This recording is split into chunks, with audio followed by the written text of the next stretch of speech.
Hi everyone, hope you're doing well. I have a guest with me who's no stranger to the show, Mo Morrissey, who's the CEO of Null Productions. Mo, thank you so much for joining us today. Yes, Tony. Thanks for having me. Mo, for those who may not know, can you give us a quick overview of what Null Production does? I've seen on your Twitter profile you mentioned you guys provide XRP intelligence, but for those who may not know, maybe a quick overview for them. Absolutely. Always a pleasure to be here and talk about XRP and what we do as well. So DevNull Productions is an early stage fintech startup that we launched a little over 2 years ago. We are focused on blockchain analytics with an expertise on XRP. I'm sure many of your viewers know that XRP is the third largest cryptocurrency by market cap, being adopted by many financial institutions for cross-border remittances.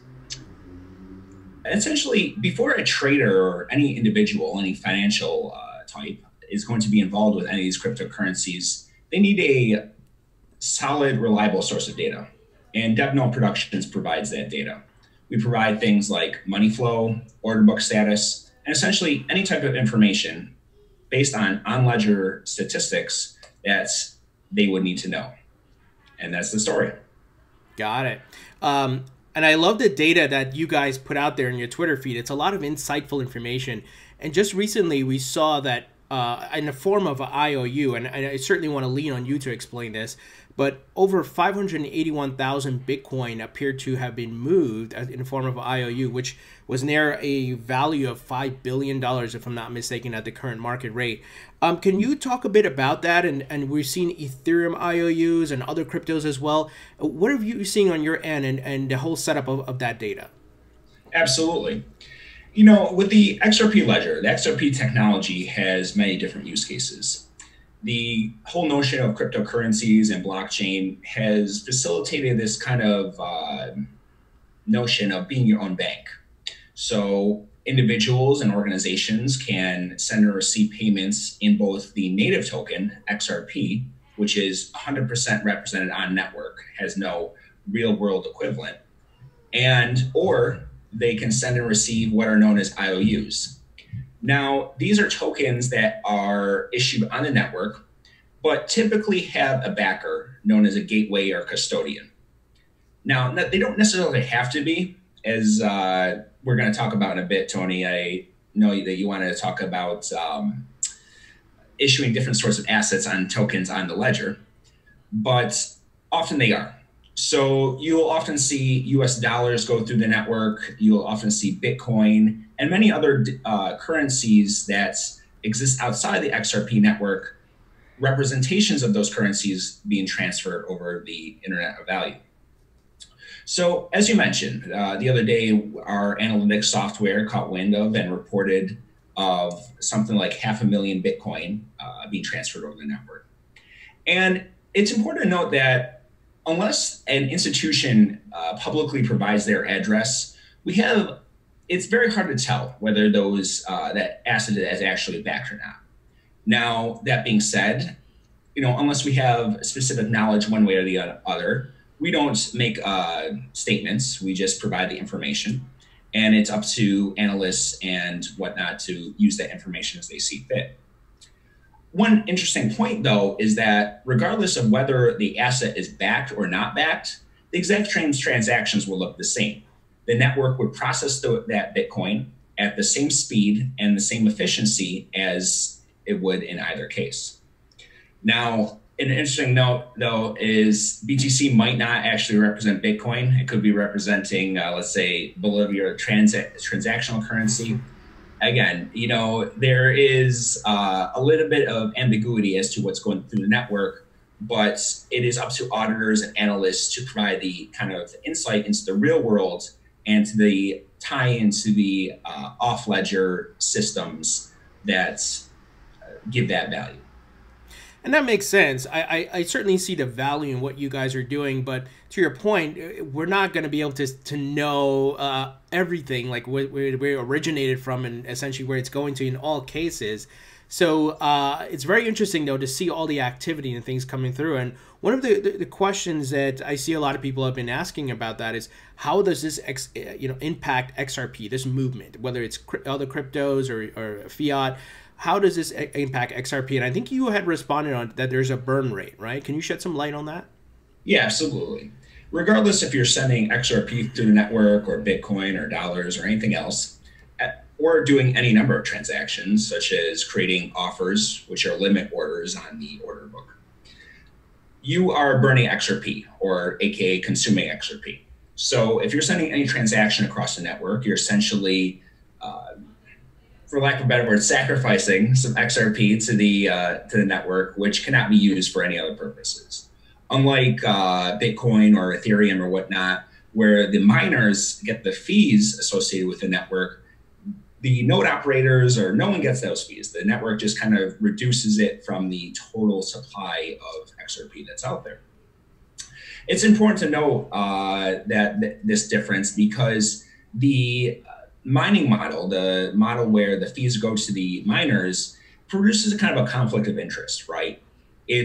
Those miners are now incentivized, or they want higher fees, whereas the users of the network don't want higher fees. And those are two competing forces. With the XRP model, the fees that are consumed or burnt as part of a spam prevention measure, so that individuals can't abuse the ledger and the network.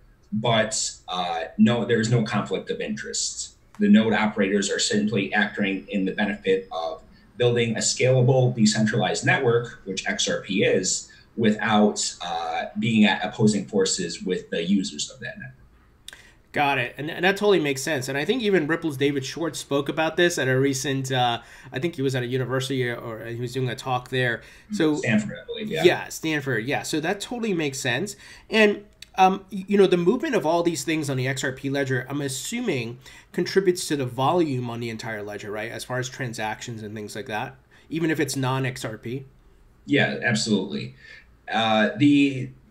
This is where the importance of data and analytics that DevNull Productions provides comes in, right? In order to see how the network is being used, and believe me, I mean, this is very important. There are many solutions in the blockchain sector that have very little insight and very little independent insight into what's going across the network. So in order to provide intelligence, and in order to be able to make rational decisions based on the activity in the network, we need to know what currencies are going across it, what currencies are being traded, and so on and so forth. It's important to realize that regardless of whichever technology is being used, in the case of digital currencies, we are moving what's referred to as value from one account to another.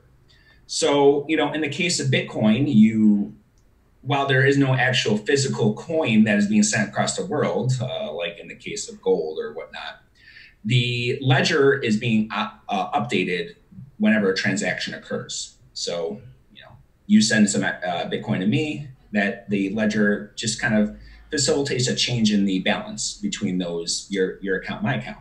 Well, the same is true when you send Bitcoin or any IOU through the XRP ledger. Essentially, all you're saying is that Bitcoin is now owned by you, which was owned by you is now owned by me. So in the effect, the effects is the same. The value is transferred, but in the case of XRP, it is transferred at a much faster rate in a much more scalable manner that uses a lot less energy. Got it. Absolutely makes sense. So on that note about moving value, we heard about David Schwartz just this week in a Ripple Drop video talking about some updates to the XRP ledger, where you can essentially have more collateralized tokens or built on the XRP ledger, similar to maybe what Sologenic just did. And it could be anything with value, and it's attached to maybe some form of stable coin, which kind of opens up the XRP ledger for more activity. Maybe you can give us your thoughts on that? Absolutely. The XRP ledger is it's a complicated beast. It's not, overly complicated. Engineers try to make solutions as simple as they can. but it supports many features, and thus it has to have a bit of structural complexity to do so. So at the base level, as mentioned before, you have the XRP, the native token, which is kind of on ledger and doesn't require any complexities to send and receive.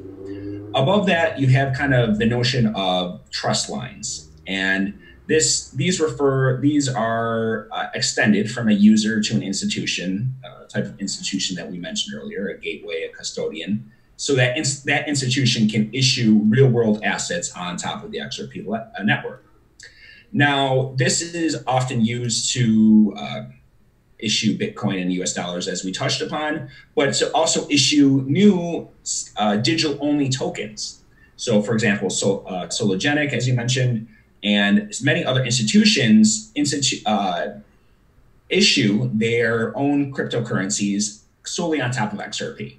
Now, this is completely managed within the XRP network, and it's up to that institution to manage the supply, since they don't have an actual tie to the real world. But they exist outside of, they are different than the native token XRP. Now, there is a new feature that is being engineered at Ripple Labs and with some others that have to do with collateralized assets, as you mentioned, Tony. Mm-hmm. Now, this is a very complicated topic. Mm-hmm. I really advise everyone to watch David Schwartz's video, introductory stream on the subject. Essentially, it kind of goes back to the fractional reserve system, which is employed by many of the financial institutions around the world today. Sure. And I'm not going to talk about the ethics of that system. That's a topic for another conversation. But this is the system that the modern banking system implements. Sure.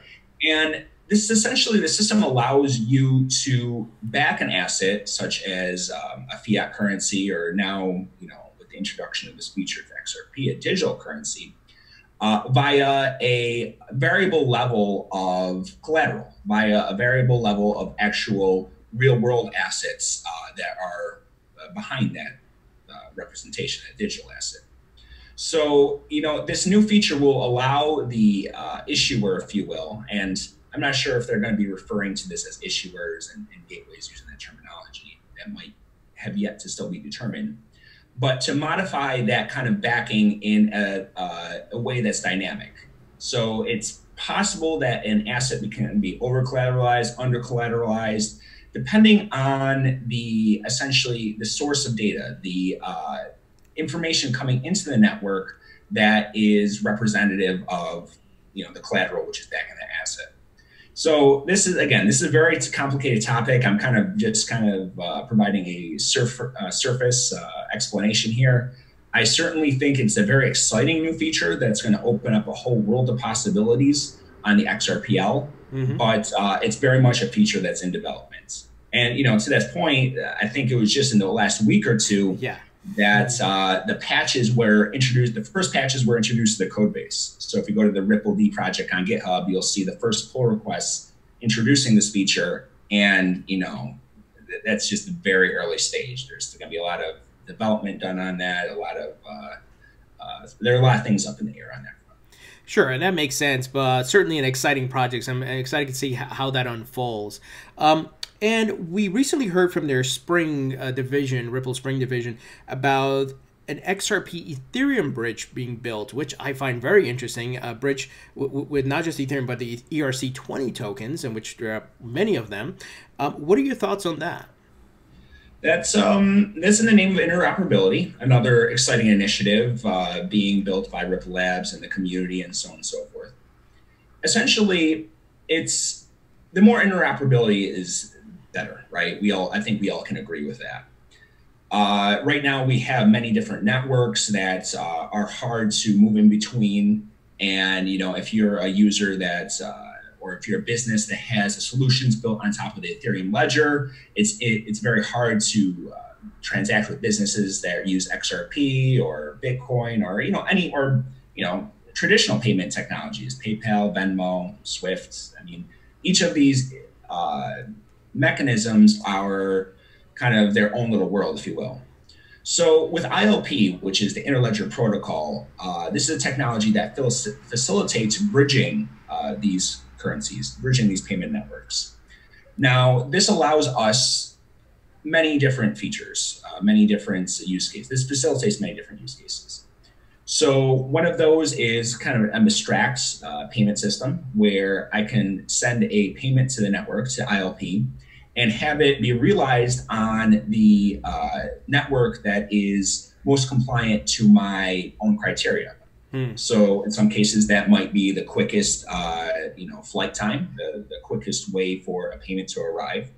That in some cases, that might be for the lowest fee. That in some cases might be, that will be contingent on what the destination accepts. Again, if the destination is accepting an ERC token, it might make sense to go through the Ethereum network.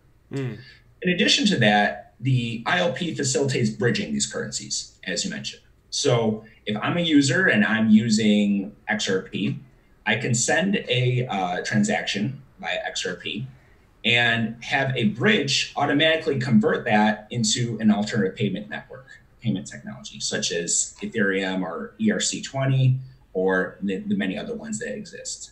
So essentially, everyone wins. We are all kind of get to leverage this interoperable world, and the solutions that are going to be built from there are very exciting. Awesome. Yeah, I thought it was great news when I heard about it, and more interoperability. Obviously, Ethereum being the second largest crypto from a market cap perspective. And also the tapping into that DeFi, decentralized finance market that Ethereum is really targeting. So that whole setup sounds very interesting, and it's great to see the developers from both communities working together. Finally, I want to wrap up with the next upcoming XRP meetup. And for those of you who don't know, Mo organizes and helps set up the respective XRP meetups. I'm one of the organizers. There's many individuals working very hard. Yes. I can't take all the credit. Yeah, so I appreciate you doing that, man. I'm excited to be at the next one. Everyone, so if you're in the tri-state area, if you can make it out there, definitely come through, but I will live stream. Mo, maybe you can give us a little bit of a taste of what we can expect at the next meetup on the 17th. Absolutely, and I would love to see everyone there. It's a meetup that's open for all. We will be doing a tech talk. This meetup is held in a variety of formats every other month. The last meetup was phenomenal. January, we had a very large turnout. We do have a stream that's available. If you go to DevNull Prod on YouTube, you can find the video from that. Many photos and whatnot. This round, we are going to be doing a short talk on introduction to programming XRP. So how you can start, a developer can start interfacing with the ledger, sending payments, sending and receiving different currencies and whatnot. Again, we're not going to present this material in an overly technical manner. There will be a little bit of code here and there, but the idea is to facilitate communication and learning by all sorts of individuals from all sorts of backgrounds. So we'll have a short tech talk. Maybe that portion of the night will be half hour or so, something like that. And the rest of the time will be for the community to meet each other, to network and grow together, to hopefully have many laughs and just to have a great time together. So it's going to be on 2 weeks from tonight, Tuesday, March 17th. I shouldn't say tonight because who knows when people are going to be watching this podcast, right? But it's going to be 2 weeks from the recording of this podcast. I'll say that. Tuesday, March 17th, 7 p.m. If you go to meetup.com and search for New York XRP, you'll find all the details. I love it. I love it. I'm definitely going to be there. So looking forward to seeing everybody that makes it out. And yeah, I plan to be on the other XRP meetups. Mo, a lot of great information. I've learned a lot today. Thank you so much for joining us. As always, it was a pleasure, Tony. Thanks for having me.